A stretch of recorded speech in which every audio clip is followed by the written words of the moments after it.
Alright y'all, welcome back to another video. So today I want to do something a little different, but this is still a part of my self-love series that I'm going to be doing for the first 14 days of February. I think that doing this self-love series hopefully will not only just help me but potentially help someone else as well. I am on a self-love journey this year. I've been on this journey for a while, and it has taken me a long time, a very long time, to get to a point where I am no longer sad about myself. And I am learning to see the good in myself and the worth that I have. So yeah, let's just hop right into it.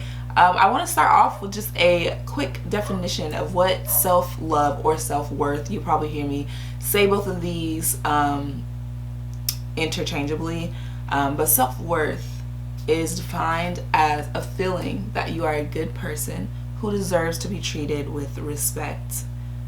And then another quick little smidgen of that is also not only is it an emotional thing, so understanding emotionally that you deserve to be treated with respect, but also valuing yourself and how you behave towards yourself is also a part of all that makes up self-worth and self-love.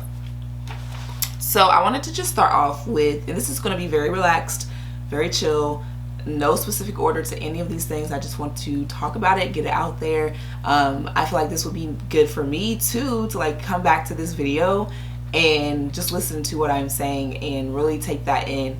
So one of the first things that you have to realize when you are going on a self-love journey is that things might take time. You're not just gonna wake up and be like, yes, I love myself, everything's golden, everything's great. It's not that quick of a process. At least it hasn't been for me. If it has been for you, girl, please drop some tips down below, because you obviously have something I don't.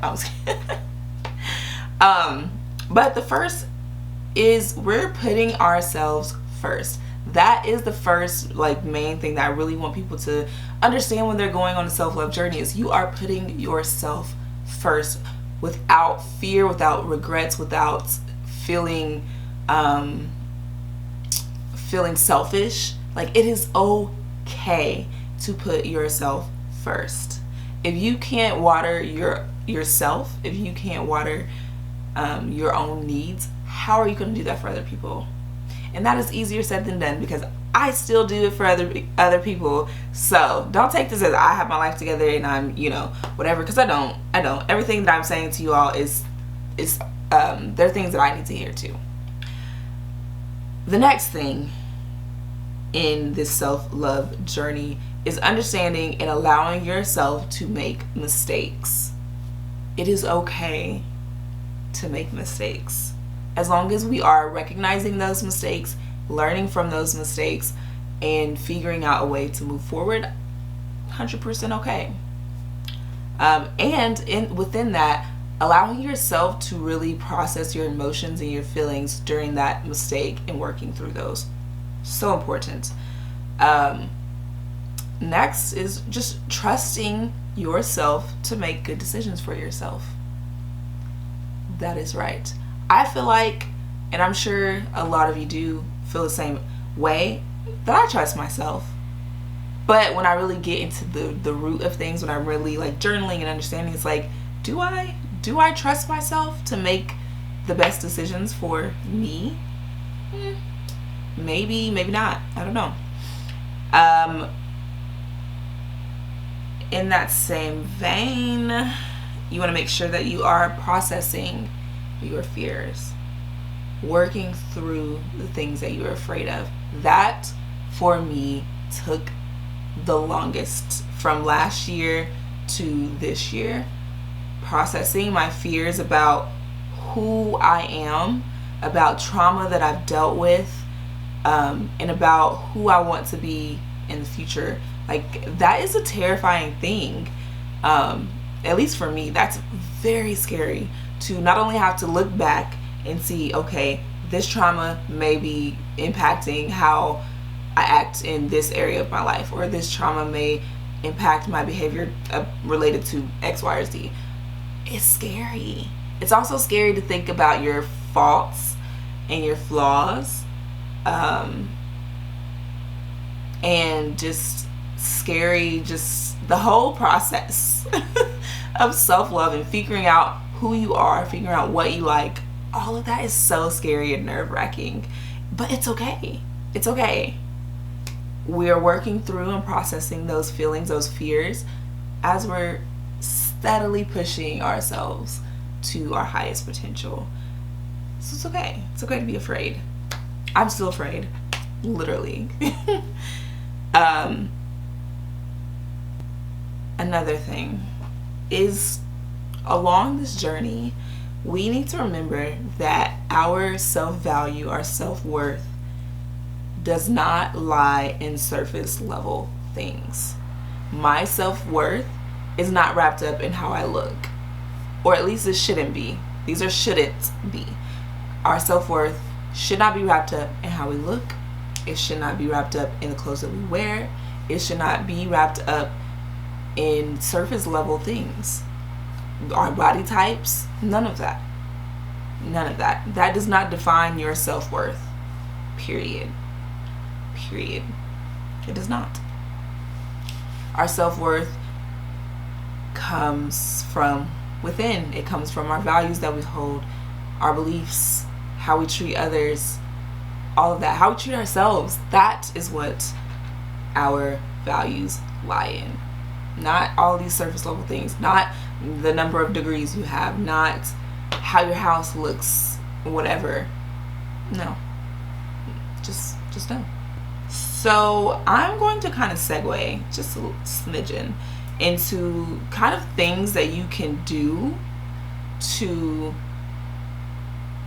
start your self-love journey, things you can do throughout your self-love journey, and things that will just help you increase your self-worth, your self-value, your self-love. And again, these are in no particular order. This is just kind of how I wrote things down, no particular order. And again, all of these things may or may not work for you. I don't know, but they are worth trying, especially if you are wanting to grow in self-love. So the first is being bold. And being bold in every aspect of that word, the meaning of that word. Like being bold in speaking your mind. Being bold with your fashion choices or how you express yourself.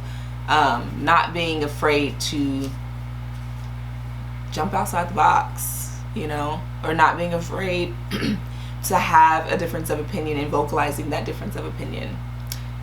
So just, be bold. Another way that you can increase your self-love and self-worth and value, all the selves, is to find beauty or gratitude in the smaller, simple things every day. Every day. Even when you feel like, gosh, I've had the worst freaking day of my entire life. Still, look for something so simple, so small, that you can find beauty in or gratitude in. Even if it's, I got up, I brushed my teeth. That's a win. Even if it's, I got up, I washed my dishes. A win. Making your bed, literally making your bed every day, could be that small thing when you feel down. It could be that small thing that's like, I am still strong, and look at that. I had a bad day. I've been having a bad couple of days, but I still got up and I made my bed. Small thing. Super small thing. Or if you got road rage like me, I didn't cuss this person out. I didn't tell them off through the window. That is a small win. Find small wins throughout your day, throughout your week, and write them down. That's actually at the end of my list, but having a journal, I'm telling you, having a journal is so therapeutic. It's just an easy thing. Like, even if you're not writing in it every single day, still just writing down a little bit every now and then, or writing down the highlights of your day. Another thing, along with journaling, there are self-love journals out there where you can oh my god, I got some on my eye, where you can dive deeper into just different areas of your life to kind of work on and improve that self-love. And I started a journal that my therapist got me, and it's a PDF link, so if I can find a way to link that PDF to you all, or like put it in the description, I will do that. But it's a self-love journal, super nice. It's deep because it makes you reflect on who you are, what you've been through, and things like that. So I kind of had stopped working on that, and I started just to do basic journaling, but I think I want to start that back up. So I'm going to have my basic everyday journal just to document things that have happened, how I'm feeling, and then a self-love journal so that I can continue to work on those things. Another thing is be mindful. Be mindful. Also, be intentional. Everything. Literally, last year, intentionality was my word for the year. I wanted to be intentional about everything that I'm doing, and I would still say that is a word for me this year. Just being intentional with my job, being intentional with things around the home, being intentional with family, friends, relationships, etc. Am I doing a good job? Yeah, questionable, but I still want to be as intentional as possible so that I'm not wasting my time and I'm not wasting anyone else's time. And I'm doing things that I want, you know. Another thing, practice good self-care. Whatever self-care looks like to you, practice that. For me, my self-care is taking relaxing baths with a candle lit, using all my little nice smell good bath products. That is self-care for me. Self-care is also doing my makeup. Self-care is reading. I don't know why my voice keeps coming out. And self-care is just doing anything that allows me to be creative. I really love creative things. And that's self-care to me. Self-care is also playing my video games, okay? Self-care is also making YouTube videos because I just find them fun. I mean, I don't have all the views. What the heck? I don't have all the views and stuff, but like, it's fun. It's fun. It's a way for me to just express all the things. I don't do it that well, but I am still doing it. I'm persistent and I like it. And I'm intentional about the types of videos that I do. The next, set boundaries. Oh my god, y'all. Literally, my therapist tells me every time, boundaries is the roots of all of your issues. And the more I'm reading about boundaries and learning about it and stuff and trying to work through those and set them with different people, I'm like, yep, it is. It is. I, need to make my boundaries better. It's okay to say no. It's okay to take time for you. It's okay to put yourself first, period. So I'm gonna actually make a whole video about boundaries and just what they are, how you can set them, books that you can read, etc. Another thing, prioritize your needs rather than wants. I know I just said something about wants a little earlier, but prioritizing things that you need, helpful. That could be emotional needs, that could be financial needs, that could be personal needs, whatever. Prioritizing needs over wants. Protecting yourself is another good method for increasing your self-love. Protect your peace. Protect your peace. Protect your being, your space, all the things, your emotions. Protect you because you deserve it. Also, in that same vein, root for you. I have a difficult time rooting for me. Like, I'm not even gonna lie. It is very hard for me to do that without feeling like, oh, I'm not being humble.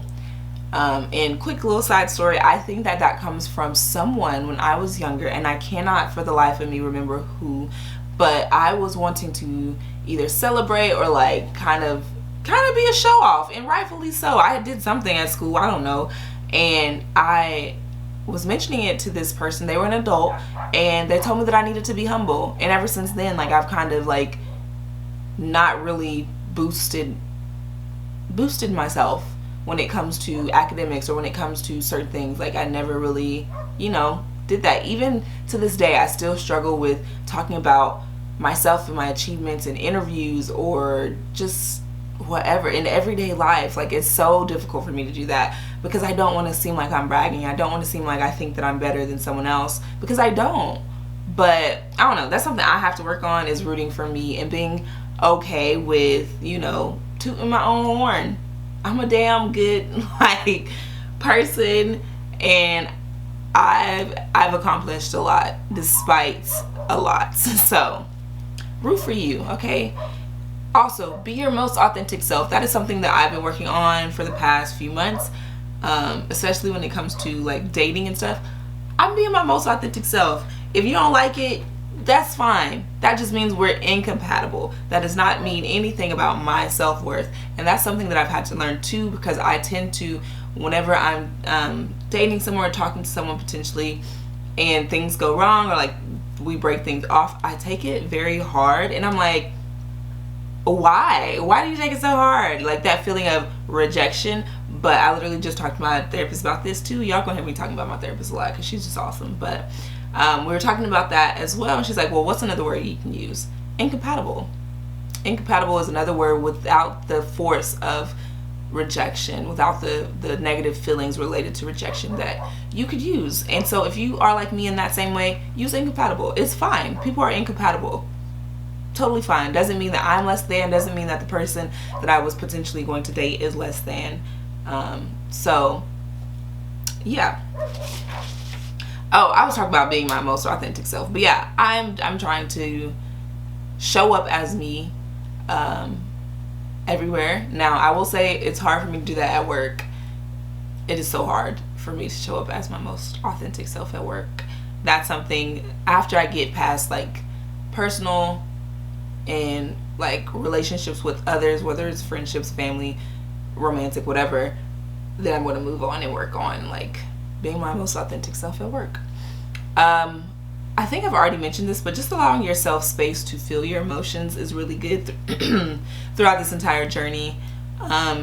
If you are journaling about something that is making you very sad, why are you feeling sad? And sitting in that sadness and really trying to understand you have to think of things like outside of yourself, if that makes sense. So like really like looking in to I don't know how to explain it, but like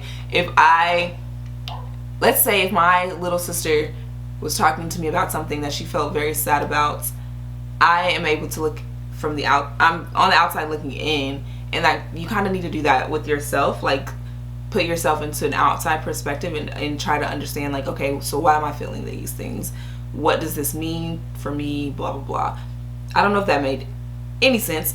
I'm trying not to say that anymore. There's this post on Facebook, another tangent, where it was like, women, we are going to stop saying if that makes sense or whatever at the end of sentences, because no, I said what I said. Hopefully though it did make sense. Oh my god, I need to cut it out. The next thing, reciting positive affirmations or mantras. So I like to write down my positive affirmations. I actually have a video coming out tomorrow. Let me see, I'm recording this early, but I think it's tomorrow. Let me check real quick. No, yesterday. Had a video come out yesterday. That was just me saying a lot of positive affirmations, and you can either listen to that on repeats, listen to that at nighttime, or when you're working, and just let it play, and your subconscious will begin to grasp onto those positive affirmations. Even if you do not believe what you are saying, still recite those positive affirmations, recite those things that you want to have, or that you want to grow in, and it'll become a part of your life. You'll see it manifest. The next thing is find a new hobby to do, or get back into a childhood hobby. Having hobbies is a form of self-care. It allows you to just relax and learn something new, and just all the things. It's self-care for sure. And self-care is a part of nourishing self-love, caring for yourself, getting back into those hobbies. Oh, and then the last thing is talk to the mirror. You can even say these affirmations, or you can say like different things, hype yourself up in the mirror. And one thing that I think about, well, actually two things I think about when I think about talking to the mirror is, if you've ever watched Insecure, Issa talks to mirror bitch. That's what she calls her. But it's herself talking to herself, working through things. It's great. I think, you know, you have to talk to yourself. Like, talking to yourself is not bad. You have to kind of talk to yourself to work through things. And then I also think of the Sims. So you can have your Sims like talk to themselves in the mirror, and it'll boost their confidence. So think of it in that way too. I don't know if y'all play the Sims, but I do. And yeah, it'll just, you know, boost your confidence. Tell yourself you look nice. Tell yourself, you know what, I like your hair. Whatever it is. Well, that's it for today's video. I know I kind of rambled a lot, but if you like these types of videos where I'm just giving you kind of some tips and tricks, some things that I'm doing, and also being a little vulnerable, let me know down below if you like these types of things. Or you can also give this video a thumbs up. That will help me to know that you like this type of content as well. This is day 4 of the self-love series, so come back tomorrow for another video, and I will see you all in the next one. Don't forget to subscribe. We're on the road to 1,000, so don't forget to subscribe. Anyways, see ya.